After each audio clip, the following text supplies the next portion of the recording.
आज मैं अपने अपराजिता के प्लांट पर कुछ ज़रूरी काम करने वाली हूँ, क्योंकि देखिए जब सर्दी होती है तो उस समय हमारे जितने भी परमानेंट प्लांट होते हैं वो डोरमेंसी में चले जाते हैं। लेकिन जैसे ही सर्दी जाने लगती है, टेम्परेचर थोड़ा सा बढ़ने लगता है, तो उन प्लांट के ऊपर फिर से नई ग्रोथ स्टार्ट हो जाती है।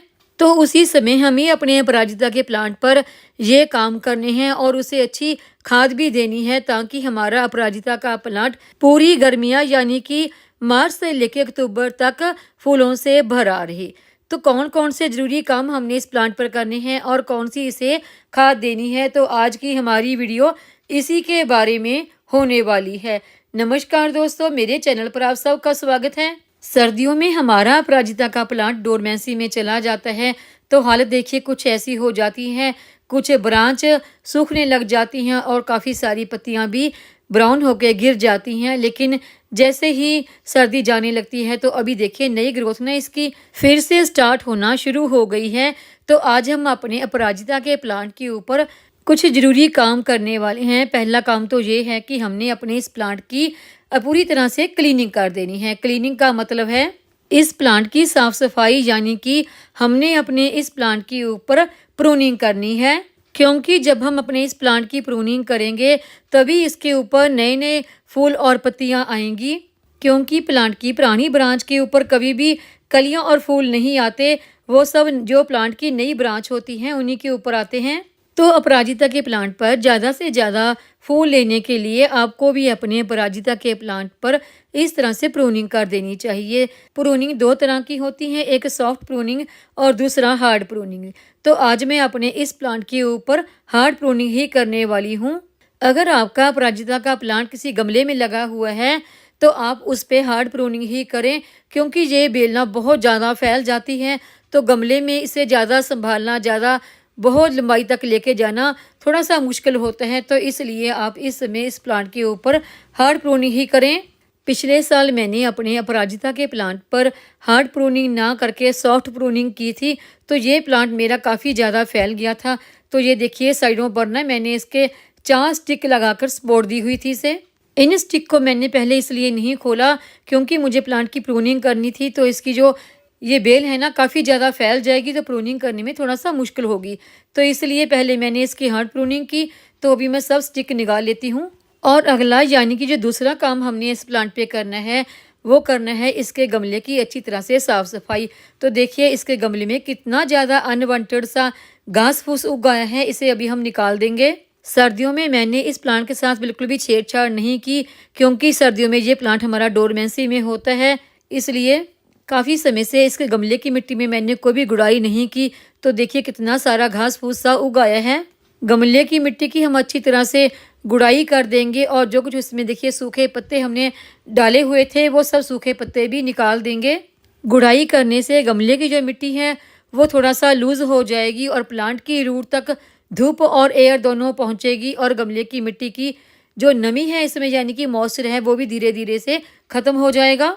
और इस प्लांट में जो नई रूट आएगी उन्हें भी फैलने में जगह मिलेगी। और अगर हमारे गमले की मिट्टी में कोई कीड़े मकोड़े या फंगस कुछ हो गया है वो भी धूप लगने से और हवा लगने से दूर हो जाएगा। ये जितनी भी हमने गमले की मिट्टी की गुड़ाई की है 2 से 3 इंच तक गहरी, सारी मिट्टी गमले में से बाहर निकाल लेंगे। ये मिट्टी बाहर निकालना इसलिए भी ज़रूरी हो जाता है क्योंकि देखिए काफ़ी समय से मैंने इस प्लांट को कोई भी खाद नहीं दी है और इसमें काफ़ी सारा घास फूस उग गया है। तो जो भी इसमें पोषक तत्व थे ना मिट्टी में वो सब उस खरपतवार की वजह से ख़त्म हो गए। अगर हम इसी मिट्टी के ऊपर खाद दे देंगे तो वो हमारे गमले की मिट्टी की नीचे की लेयर तक नहीं पहुंचेगी, वो ऊपर ही रह जाएगी। तो इसलिए इस मिट्टी का बाहर निकालना ज़रूरी है। मिट्टी बाहर निकाल लेने के बाद अब हम देंगे इसे खाद। खाद देने के लिए आप गोबर की सड़ी हुई पुरानी खाद या फिर वर्मी कंपोस्ट, इन दोनों में से किसी एक खाद का इस्तेमाल कर सकते हैं। मैंने यहाँ पर गोबर की पुरानी खाद ली है। देखिए खाद आपने कितनी लेनी है, जितना बड़ा आपका गमला है उसी हिसाब से आप खाद ले सकते हैं। मैंने ये खाद जितनी मिट्टी गमले में से बाहर निकाली है उसका आधा हिस्सा के आसपास ली है।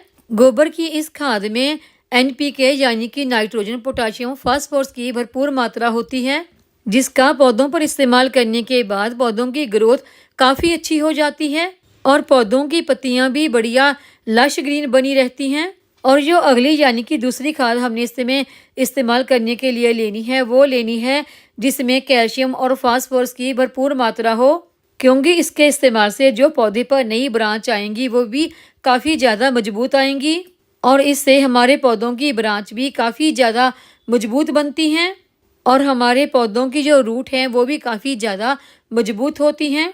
पौधों की रूट अगर मजबूत होंगी तभी हमारे प्लांट की ग्रोथ अच्छी होगी और ग्रोथ अच्छी होगी तभी उसके ऊपर ज़्यादा कलियां और ज़्यादा फूल बनेंगे। तो इसके लिए यहाँ पर मैंने 2 चम्मच के आसपास ली है बोन मील। अगर आप इस बोन मील का इस्तेमाल नहीं करना चाहते तो इसकी जगह पर आप स्टोन डस्ट, कैल्शियम पाउडर या फिर एग शेल का भी इस्तेमाल कर सकते हैं।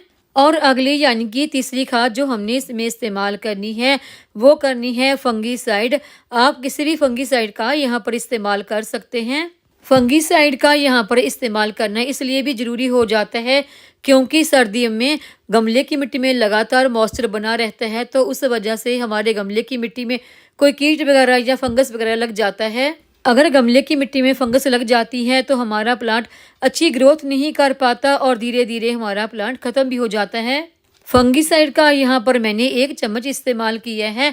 अब सारी खाद को हम गमले की मिट्टी में बीच में ही अच्छी तरह से मिक्स कर लेंगे और उसके बाद देखिए जितनी मिट्टी हमने इस गमले में से निकाली है उससे आधी मिट्टी लेंगे अपने गार्डन की ही, बिल्कुल सूखी मिट्टी हमने लेनी है और इस मिट्टी को हम गमले की ऊपर वाली लेयर पर अच्छी तरह से बिछा देंगे सेट करते हुए। इस मिट्टी में देखिए आपको यहाँ पर कुछ छोटी छोटी सी रूट्स नज़र आ रही होंगी, तो कोई बात नहीं, ये रूट धीरे धीरे बीच में ही डिकम्पोस्ट हो जाएंगी। ये देखिए मैंने 2 दिन पहले ही ना अपने अमरूद के प्लांट की कुछ मिट्टी निकाली थी और उसे धूप में डाला हुआ था, ये वही मिट्टी है। और इसके बाद आप अपने अपराजिता के प्लांट में कर दे वाटरिंग। तो देखिए मैं आज इसमें वाटरिंग नहीं करने वाली हूँ क्योंकि मेरे गमले की जो मिट्टी है वो पहले से ही गीली है। और वाटरिंग करने के बाद इस प्लांट को वहाँ पर रखें यहाँ पर डायरेक्ट सनलाइट आती हो, क्योंकि ये प्लांट धूप वाला ही प्लांट है, इसे धूप बहुत ज़्यादा पसंद है। धूप में रखने से इस प्लांट की ग्रोथ काफ़ी अच्छी हो जाती है और इसके ऊपर कुछ ही दिनों में कलियाँ और फूल भी बनने लग जाते हैं। और अगला पॉइंट है, आपने अपने जिस अपराजिता के प्लांट की काट छांट की है ब्रांच की, उसमें देखिए कुछ इस तरह की फलियां भी हैं जिसमें इस प्लांट के सीड स्टोर होते हैं। तो ऐसी फलियों को तोड़कर आप स्टोर करके रख सकते हैं या फिर इनके सीड निकालकर आप इन्हें ग्रो भी कर सकते हैं, क्योंकि ये टाइम बेस्ट है अपराजिता के प्लांट को सीड से ग्रो करने के लिए।